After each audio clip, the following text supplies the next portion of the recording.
यहाँहरु सबैलाई नमस्कार छ। विश्वदर्शन युट्युब च्यानलका माध्यमबाट संस्कार, संस्कृति र नैतिकता, सेवा लगायतका महत्त्वपूर्ण जानकारीका साथमा घर घरलाई मन्दिर र मन्दिरलाई वैकुण्ठ बनाउने यो महाअभियानमा हजुरहरुका साथमा नयाँ जानकारी लिएर आज उपस्थित भइसकेको छु। यहाँहरुले अत्यन्तै धर्म विषयमा, संस्कारका विषयमा, संस्कृतिका विषयमा, चाडपर्व रीतिरिवाजका विषयमा जानकारी लिनु छ।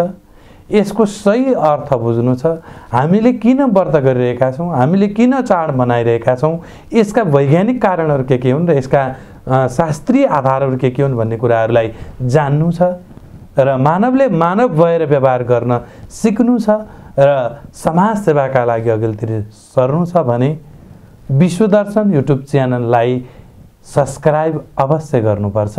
हामीले प्रत्येक चाडपर्वहरूको महत्त्व, जानकारी, त्यसको वैज्ञानिक पक्ष र आधुनिक समाज सुहाउँदो त्यस किसिमको जानकारी लिएर हजुरहरुका अघिल्तिर आइरहेका छौं। आज पनि यहाँहरुले सदाका दिन जस्तै नयाँ चाडको विषयमा आउँदै गरेको हरितालिका तीजको विषयमा सुन्न पाउनुहुन्छ र यो विषयमा अब म यहाँहरुलाई निवेदन गर्छु। मैले भनिरहेको छु, हाम्रो विश्वदर्शन युट्युब च्यानललाई सब्स्क्राइब अनिवार्य गरिदिनु होला। लाइक गर्ने, कमेन्ट गर्ने र शेयर गर्ने काम हजुरको जिम्मामा छ। हजुरलाई यो गर्दा कुनै त्यस किसिमको आपत्ति हुँदैन, बरु अरूहरूलाई यो युट्युब च्यानलका माध्यमबाट जानकारी प्राप्त हुन्छ, सन्देश प्राप्त हुन्छ र उहाँहरूले पनि हजुरले प्राप्त गरेको ज्ञान प्राप्त गर्ने भएको हुनाले यो ज्ञान बाँड्ने कामको पुण्य हजुरलाई मिल्छ। अतः शेयर, सब्स्क्राइब अनिवार्य गर्नका लागि मेरो निवेदन छ। आउँ श्रद्धालु भक्तजन, हरितालिका तीजको महत्त्व के हो, यो विधि कस्तो छ, यसको कथानक पक्ष के हो, कुन पुराणमा उल्लेख छ र हरितालिका तीजको व्रतको समापन कसरी गरिन्छ भन्ने तमाम जानकारीहरूका साथमा आज उपस्थित भएको छु। पहिला त बुझौं हरितालिका तीज भनेको के हो, यो कुन दिन पर्छ। विशेष गरेर भाद्र महिनाको शुक्ल पक्षको तृतीया तिथिलाई हरितालिका तीजका रूपमा लिइन्छ। यो पालीको तीज विशेष गरेर भदौ 24 गते अर्थात् सेप्टेम्बर 9 तारिखका दिनमा यो हरितालिका तीज परेको छ। हरिता भनेको लुकाइएकी, आलिबी भनेको सखीहरूद्वारा अर्थात् पार्वती मातालाई सखीहरूद्वारा लुकाइएकी हुनाले, रक्षा गरिएकी हुनाले र त्यही तिथिमा अथवा भाद्र शुक्ल तृतीयाका तिथिमा साक्षात् साम सदाशिवजीलाई दर्शन गरेको प्रमाणका आधारमा यो व्रतको नाम हरितालिका रहन गयो। फेरि पनि भन्दैछु, आलिबी भनेको सखीहरूद्वारा, हरिता भनेको लुकाइएकी, यो हरितालिका तीज रहन गयो। सज्जन, यहाँहरूलाई थाहा छ, तीज कृष्ण जन्माष्टमीको दिनबाट गन्दै जाँदा 11 दिनमा पर्छ अथवा भगवान कृष्णको निवारण गरेको दिनको दिनलाई पनि मान्न सकिन्छ। अझै यहाँहरूलाई यस विषयमा शाब्दिक अर्थ र यसको लाक्षणिक अर्थका विषयमा म व्यक्त गर्छु। हरितालिका तीजलाई चाडपर्व मध्येको दिदी बहिनीहरूका लागि श्रेष्ठ पर्व मान्न सकिन्छ। किन त भन्नाले पहिला हाम्रो नेपाली समाजमा सानैमा विवाह गरिदिने चलन थियो। छोटी सानी नानी कन्यादानका नाममा रजस्वला नुहाउँदै ती कन्यालाई दान गरिन्थ्यो अथवा विवाह गराइन्थ्यो। त्यसपछि उनले त्यो घरमा एउटा वृद्ध अथवा अलिकति उमेरमा बुढा भएका श्रीमानसँग विवाह हुन्थ्यो। अनि हाम्रो नेपाली समाज त गाउँघरको समाज थियो, धेरै त्यही प्रकारको थियो। अनि पानीका धाराहरूका सुविधा थिएनन्, बिजुली बत्ती थिएन, अनि जाने मोटर बाटोहरू केही थिएन। हरेक प्रकारका त्यस किसिमका पीडाहरू थिए। खानाका लागि बिहान साँझै धेरै मिहिनेत गर्नु पर्थ्यो। अनि मिठो चोखो खानेकुराहरू थिएनन्। कपडाहरूको व्यवस्था पनि हाम्रै आमा बाबाहरूले पनि यो भोग्नुभयो। कपडाहरूको व्यवस्था पनि थिएन। पहाडका मानिसहरू, हिमालका मानिसहरू प्राय मधेसमा झरेर आफ्नो पाएक पर्ने केन्द्रमा झरेर बजार गएर नुन बोकेर ल्याउने चलन थियो।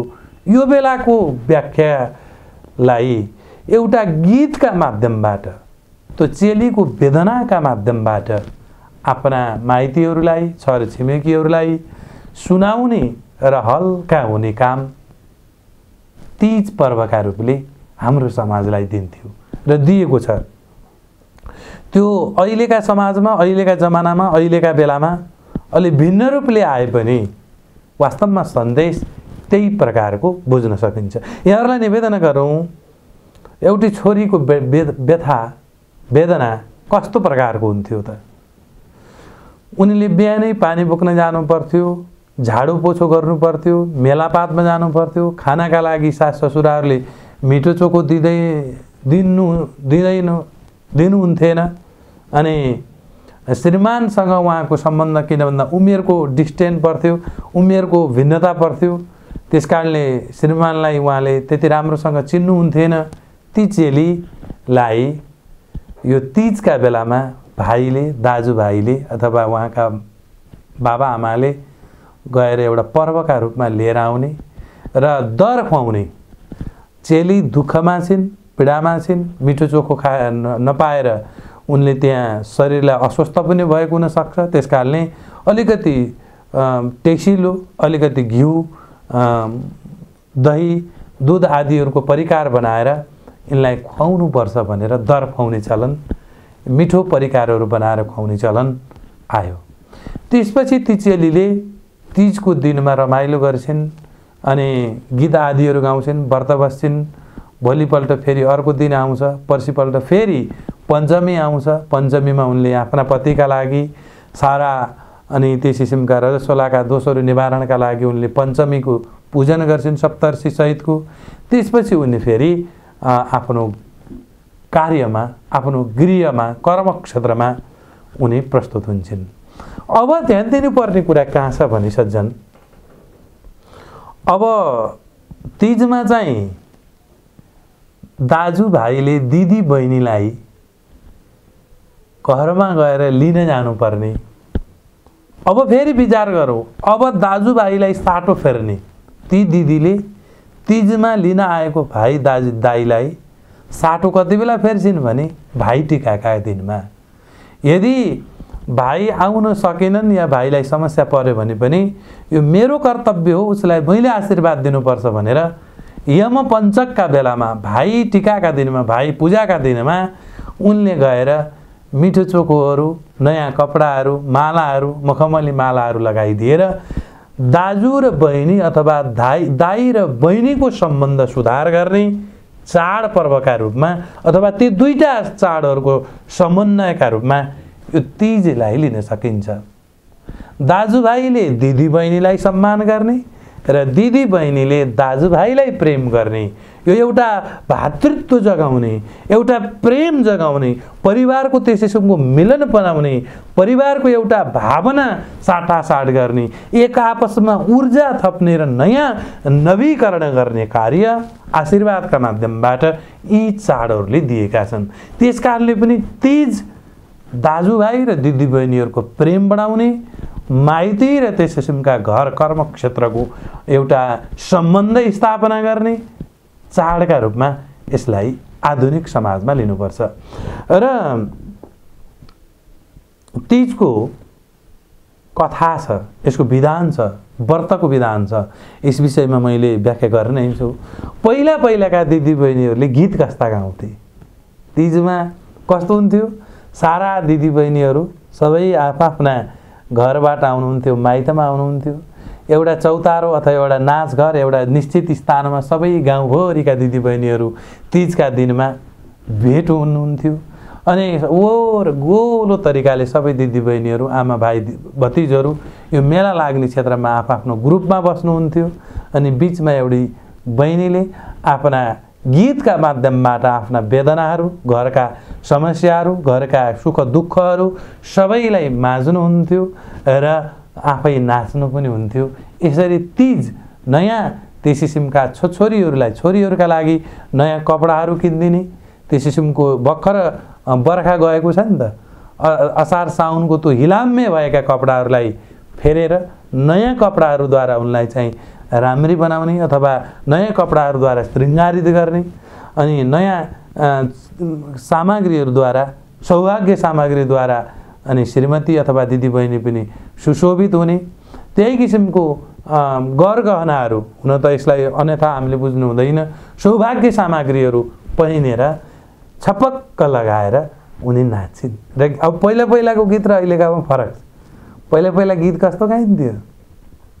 म यहाँहरूलाई एउटा दुईवटा गीत गाएर सुनाऊँ। पहिला धेरै प्रकारका गीतहरू मध्येमा हामीले दिदीबहिनीहरूबाटै सुनेका कथा। अरे घरैमा गोठैमा राम्रो हुने माली भन्ने गाईले, गोठैमा राम्रो हुने माली भन्ने गाईले, माइतैमा राम्रो हुने दाजुभाइले हो, माइतैमा राम्रो हुने दाजुभाइले हो, माइतैमा राम्रो हुने दाजुभाइले, बनैमा राम्रो हुने बनका चराचरीले, बनैमा राम्रो हुने बनका चराचरीले, घरैमा राम्रो हुने छोराछोरीले हो, घरैमा राम्रो हुने छोराछोरीले, घरैमा राम्रो हुने छोराछोरीले। यस्ता गीतहरू गाइन्थे। अब हाम्रो स्याङ्जा, पाल्पा, गुल्मी, अर्घाँचीतिरको यो लयमा एउटा दिदीबहिनीहरूले, वृद्ध आमाहरूले बहुत सन्देशमूलक गीतहरू दिदिनुहुन्थ्यो, दाजुभाइको मिलन गराउने गीतहरू। म एउटा गीतको टुक्का यहाँलाई सुनाउँछु। बाबाको आँगनीमा छेहाली पर्यो, बाबाको आँगनीमा छेहाली पर्यो, कदमको छायाले हो कि बरिलै कदमको छायाले, वर्ष दिनको तिजैमा म माइत आएँ, वर्ष दिनको तिजैमा म माइत आएँ हो, बाबाको मायाले हो कि बरिलै बाबाको मायाले, बाबाको मायाले बरिलै बाबाको मायाले, ए बाबाको मायाले बरिलै बाबाको मायाले, बाबाको मायाले बरिलै बाबाको मायाले भन्दै उनले गीत गाउँदै जान्छन्। आमाको आँगनीमा छेहाली पर्यो, आमाको आँगनीमा छेहाली पर्यो, घिरौलीको छायाले हो कि बरिलै घिरौलीको छायाले, वर्ष दिनको तिजैमा म माइत आएँ, वर्ष दिनको तिजैमा म माइत आएँ हो, आमाको मायाले हो कि बरिलै आमाको माया, आमाको मायाले बरिलै आमाको मायाले, आमाको मायाले बरिलै आमाको मायाले। यस्ता सम्बन्ध अब हुँदै जाँदा बहिनीले, दिदीले गीत गाउँदै जान्छन्। वर्ष दिनका तिजमा म माइत आएँ, दाजुको मायाले, भाउजूको मायाले, भाइको मायाले, बुहारीको मायाले, परिवारका सबै सदस्यलाई माइत आएको उनले मायाको कारणले खुसी व्यक्त गर्छिन् र नाच्छिन्। परिवारमा एउटा सम्बन्ध स्थापना गर्ने तीजको ठुलो महत्त्व छ गीतका माध्यमबाट। र यो त भयो सज्जन यसको सामाजिक सांस्कृतिक महत्त्व तीज पर्वको। अब यसको धार्मिक महत्त्व के छ यसका विषयमा म आज यहाँहरूलाई अबको जानकारीमा गर्नेछु। यहाँहरूले साँच्चीकै विश्वदर्शन युट्युब च्यानललाई माया गर्नुभएको छ भने लाइक र सब्स्क्राइब अवश्य गर्नुहोला। मैले बार बार भनिरहेको छु, यो तपाईँहरूकै जानकारीका लागि, यो प्रत्येक पर्वहरूको विषयमा, चाडको विषयमा, संस्कारका विषयमा र नयाँ जानकारीका विषयमा हामीले शास्त्रीय आधारमा रहेर यहाँहरूलाई जानकारी गराउँछौँ। विशेष गरेर भदौ महिनाको शुक्ल पक्षको तृतीया दिन तीजको व्रत लिने चलन छ। तीजको व्रतलाई केही पनि नखाइकन गरिने व्रत, जल मात्र पिएर गरिने व्रत र फलफुल खाएर गरिने 3 प्रकारको व्रतको विषयमा धर्मसिन्धु र निर्णय सिन्धुमा प्रमाणित छ। विशेष गरेर सर्वतः आत्मानाम गोपयत भन्ने, जसरी पनि आत्माको रक्षा गर भन्ने प्रमाणले आफ्नो स्वास्थ्यको विचार गरेर निराहार अथवा पानी पनि नलिकन गरिने व्रत बस्नुपर्ने कुराहरू छन्। र अनेक रोगका कारणले जो मानिस निराहार बस्न सक्दैन त्यसका लागि गुरु ब्राह्मण र आफ्ना आफन्तजनहरूद्वारा पिँडालु, आँप, केरा, अम्मा, फलफुल अनेक प्रकारका चिजहरू व्रतका रूपमा लिन सकिन्छ। र विशेष गरेर अष्टौतान्य व्रताग्नानि आपो मूलम फलम पयः हरि ब्राह्मण काम्या च गुरुर्वचनम औषधम। विशेष गरेर फल, मूल, दूध, जल चाहिँ अशक्त मानिसले पनि खान हुन्छ भनेर नारदीय पुराणमा पनि उल्लेख गरिएको छ। त्यसकारणले गर्दा धेरैलाई के पर्न सक्छ भने यो पानी पनि नलिकन गरिने व्रत हो, त्यसकारण पानी पनि नखाइकन व्रत गर्छु भनेर दिदीबहिनीले यो हट गर्नु पनि पर्दैन। 3 प्रकारका व्रत मध्येमा यहाँले पानी नलिकन, फलफुल खाएर या पानी मात्र पिएर यी 3 प्रकारको विधिले बस्न सक्नुहुन्छ। यो व्रतको विधानका लागि अब के गर्ने, कहाँका आधारमा यो प्रमाण छ भन्दाखेरि यो हरितालिका तीज अथवा भाद्र शुक्ल तृतीयाको दिनलाई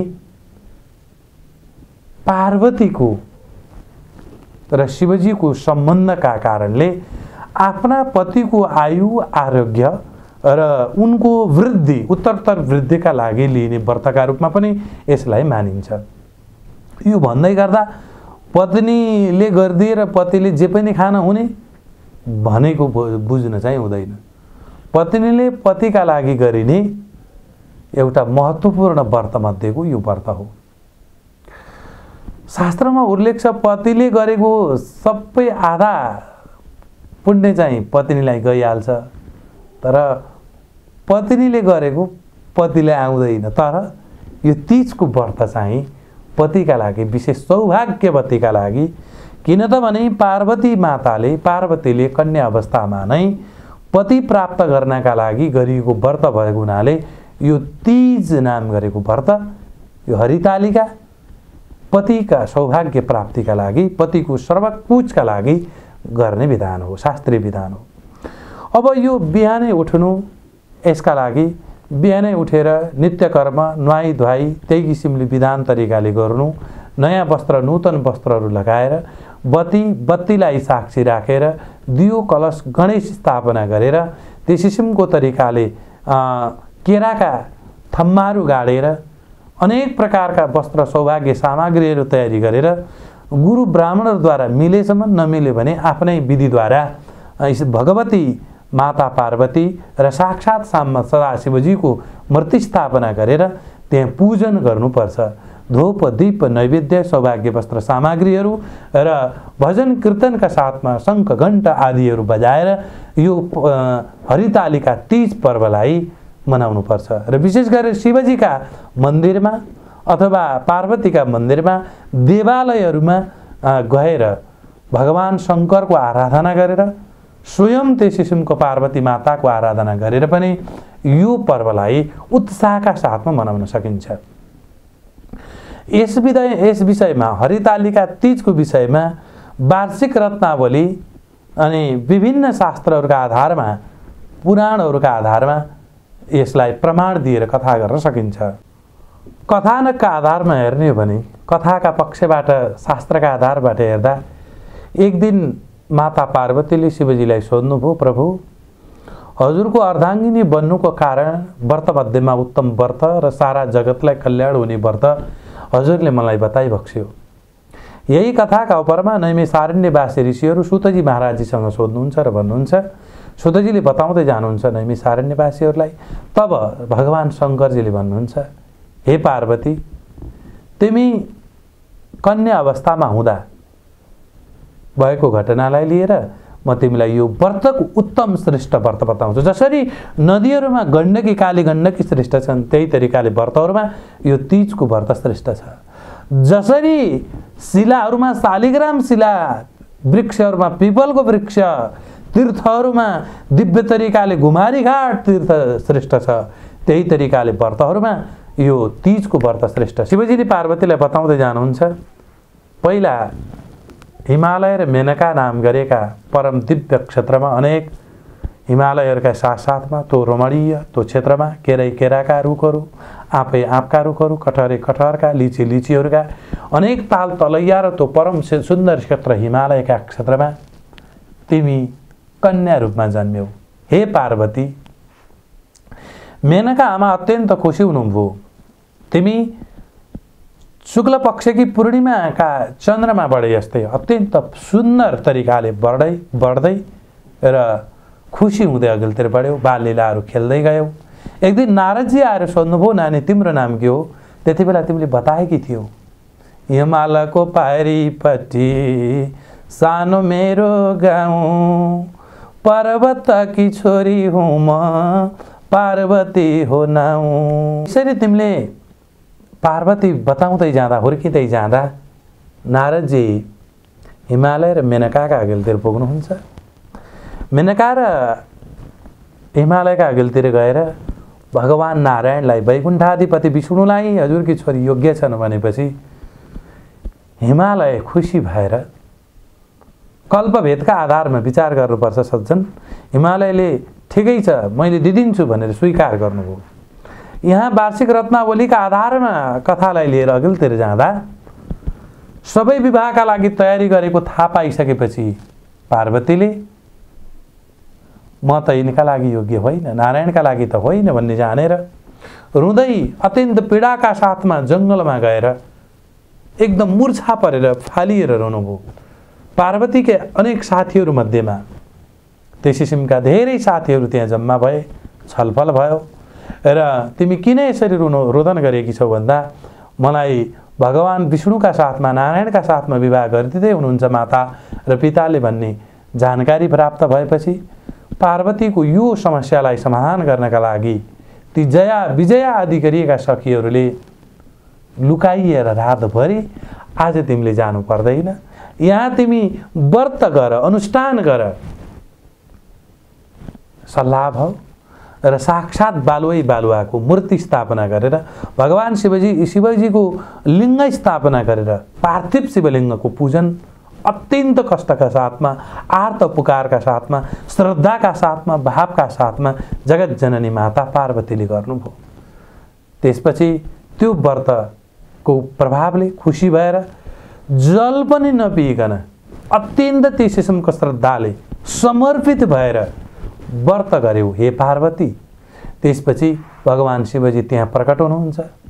पार्वतीले अत्यन्त गदगद भएर भन्नुहुन्छ, प्रभु मदेखि यदि खुसी हुनुहुन्छ भने हजुरले मलाई विवाह सम्पन्न गरिबक्स्यो। त्यसपछि त साक्षात जगतबन्धु जगताधार परमात्मा शिवजीले अत्यन्त खुसीका साथमा आज्ञा गर्नुहुन्छ, मैले तिमीलाई विवाह गर्छु र तिमीलाई मैले अर्धाङ्गिनी बनाउँछु। पार्वतीले यहाँनिर बताउनुहुन्छ, एतन्मे चिन्तितं कार्यं तातेन कृतमन्यथा तस्माद्देह परित्यागं करिष्येऽहं सखी प्रिये। त यसरी पार्वतीले सखीहरूका लागि सारा कुरा निवेदन गरिसकेपछि साक्षात साम्ब सदा शिवजी जब त्यहाँ आउनुहुन्छ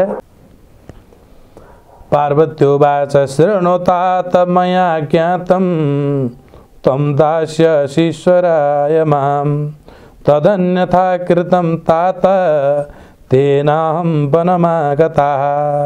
देव प्रसन्नोऽसि भरता भवतु मे हर तथेत्युक्त्वा तु तां देवीं कैलासं पुनरागतः।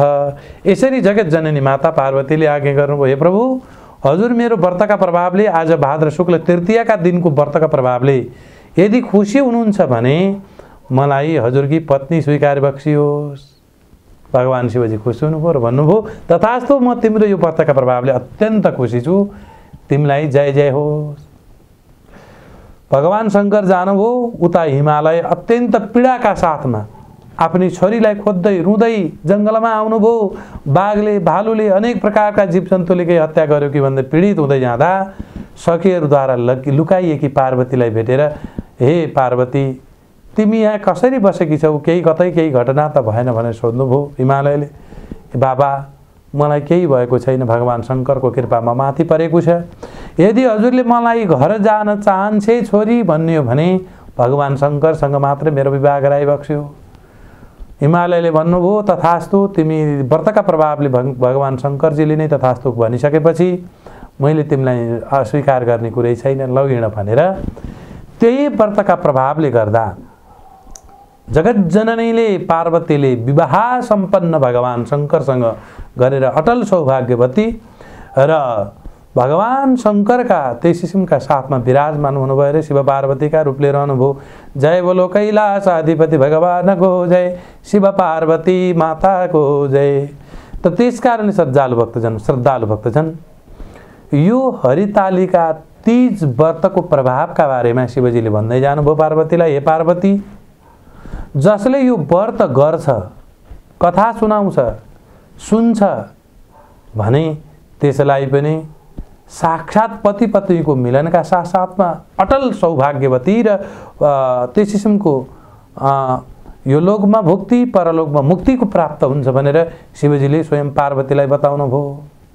त्यसकारणले समादरणीय श्रद्धालु भक्तजन तीजको ठुलो महत्त्व, एउटा यसको सांस्कृतिक महत्त्व, एउटा भाइचाराको महत्त्व, परिवार मिलनको महत्त्व र अर्को एउटा चाहिँ वर्षा ऋतु गएर चाडपर्वको सुरुवात र त्यस किसिमको अब हामी किसानीहरू नेपालीहरू मिठो चोखो लाउने बेलाको एउटा पर्वका रूपमा पनि यसलाई लिन सकिने, यी सबै किसिमको जानकारीका साथमा हामीले यो भिडियोलाई प्रस्तुत गर्यौं। यहाँहरूलाई कस्तो लागेको छ प्रतिक्रिया अवश्य दिदिनु होला।